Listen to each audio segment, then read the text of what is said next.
from the 4-Zone Weather Team, certified most accurate.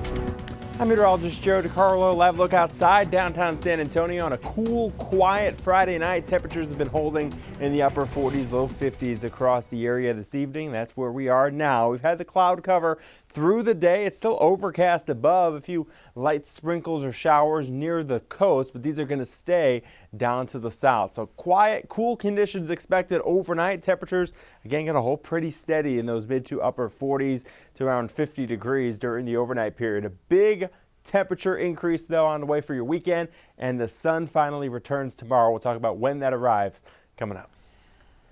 Tonight, newly released 911 calls from the July 4th flooding that devastated parts of the Hill Country, revealing a community unprepared, capturing fear and chaos as the disaster unfolded. Please hurry, she's elderly and I don't know how much longer she can hang on. The frantic messages for help released to the public for the first time, and revealing information about the calls for help from Camp Mystic, where 27 girls lost their lives. The I-Team investigates just how many hours later the first calls were made to 911. We have team coverage tonight. Also tonight, Austin police firing back what they're saying about claims they are mishandling the investigation into a Texas A&M student's death. And blindsided by medical bills, the alarming rise in billing errors and the new effort to force price transparency. News 4 San Antonio at 10. We're here for you. Tonight, 911 calls just released, shedding new light on what happened the night deadly floods swept through Kerrville. My house is flooding. I can't go anywhere. My house is moving. Hundreds of calls, people pleading for their lives, but only 2 dispatchers on duty to handle them all. We are totally flooded. We've got cabins that are starting to fill up. What do we do? An emergency response system not equipped to handle the emergency, raising more questions tonight about the Hill Country flood disaster. Thank you for joining us. I'm Melissa Vega. People begging with dispatchers saying if help didn't come, they were going to die. We want to warn you, the audio is disturbing and difficult to hear, but it does illustrate the impact of the disaster and an emergency response system that was not equipped to handle it. All today, we've had a network of reporters combing through the hundreds of calls released by Kerrville city officials. News 4 San Antonio's Destiny Fuller kicks off our team coverage. She joined us now with some of the hundreds of 911 calls made to help. Destiny? Melissa, News 4 San Antonio and several other media outlets requested these calls. They're the next step in our push for answers to figure out what went wrong that day. These chilling calls painting a clearer picture of cries for help. Chilling moments after 4 a.m. Floodwaters rising in Kerr County. We have people in water, I guess, floating that are screaming for help, and we can't get to them. People are in their attics and on their roofs. If there's anybody that can get to us with a helicopter or something. Hundreds calling 911 for help, trying to escape the rushing waters. All of them in the dark. I'm stuck in a tree. The river is flooded. I think my wife got stuck, and I'm pretty sure she's dead. More than 500 911 calls, overwhelming dispatchers that morning who received an average of more than 2 calls a minute at their busiest hour. 911's okay. Oh, I've got to answer other 911 calls. I'm so sorry. 2 emergency responders fielding those calls for help throughout the morning.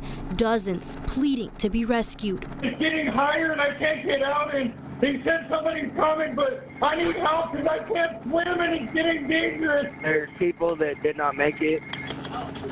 Okay. And we need help. We need a lot of help. The waters taking the lives of 117 people in Kerr County, 27 of them young girls from Camp Mystic, many including 911. The tree that I'm in is starting to lean, and it's going to fall. Is there a helicopter close? My wife has already died. My truck got washed away. My RV got washed away. I'm going to die if I don't get a helicopter. Is it possible? But that didn't happen, and Bradley died moments after that call. And we'll bring you the very latest updates as we learn more. Destiny Fuller, News 4 San Antonio. Thank you, Destiny. And those 911 call takers displayed remarkable calm and professionalism, but the recordings are again raising questions about how prepared Kirk News 4 look on what these Operators were on duty in the call center that morning. On one recording at 4:03 a.m., an operator can be heard asking for more people to help answer the flood of emergency calls, an indication Kerr County officials weren't expecting high volumes despite weather warnings. By 5 a.m., operators had answered hundreds of desperate calls for help. Some of the recordings show the immense strain they were under. Yes, sir. We have had to evacuate the house. We are on the roof, and the water is almost to the roof line. We need a boat to come get us. We've got 2 children. We've got everybody headed your direction. We have all the water units that we have available to us. Where are they? We were told 20 minutes ago before we escaped the house they were headed this way. Unfortunately, it is the entire city of Hunt and part of England. So we are working on trying to get y'all through as fast as we can. At this point, we have taken probably over 400 calls. Often the operators could offer nothing more than instruction to get to higher ground. They tried to direct water rescue teams, but in many cases, vacationers at campgrounds and young camp counselors could not give their exact locations. I'm at Camp Lahana right now in the cabins, and we have some major flooding. We're stuck inside the cabin. There's water filling up super fast. We can't get out of our cabin. How many people are in your cabin? Like 60 people at least. Do you know the address out there? No, dude. What's the address? What's the address? Camp Lahana is the address. That's all I've got. There were several calls throughout the morning from staff members at Camp Mystic, where 27 people perished. But the earliest call we have found so far from camp management was at 7:22 a.m. from Britt Eastland, whose family runs the camp. Sheriff's Office Warren. Yes. I'm called Camp Mystic. We need search and rescue, please. We're missing 20 to 40 people here since the floods. We're out of power. Hardly have any cell service. Here at Camp Mystic and Hunt, please. By the time that call was made, Eastland's father, Executive Director Dick Eastland, had died while trying to rescue campers using his truck. Kerrville police did not respond to calls and emails today asking about staffing at the call center. For the News 4i team, I'm Jay Avila. And of the more than 400 people who called 911 for help, a man whose love for his wife fueled his fight to survive. News 4 San Antonio's Karina Hollingsworth continues our team coverage. She spoke with him about how he clinged onto a bush for dear life, refusing to let them be swept away in floodwaters. In a Facebook post, the Kerrville chief of police said there were only 2 911 dispatchers working the morning of July 4th. Scott Weldon was one of those many callers crying out for help. 5 months ago, I stood here on Waterfront showing you the devastation, and now his home is demolished. It was just after 7:30 in the morning on July 4th when Scott Weldon makes the 911 call for help. They've actually washed it down 2 houses, and we're at the end of the street holding on to a big bush.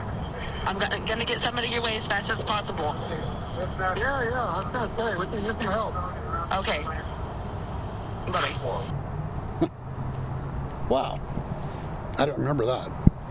For Scott Weldon, the morning of July 4th is a blur. Returning to what used to be his home 5 months after the flood, he's thankful this will soon be the place he and his wife will call home once again, when their new home will be ready in the coming months. Really, really happy, that we survived, and then now it seems like everything's going to work out okay. We reached out to city officials asking what has been done to prevent future understaffing of 911 dispatchers, and we have not heard back. Reporting for News 4 San Antonio, I'm Karina Hollingsworth.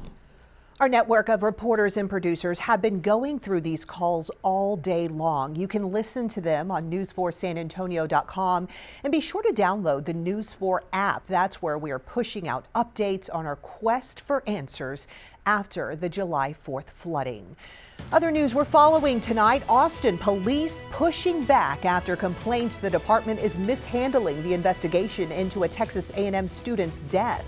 And tonight, hospitals suing patients over bills that some say are filled with mistakes.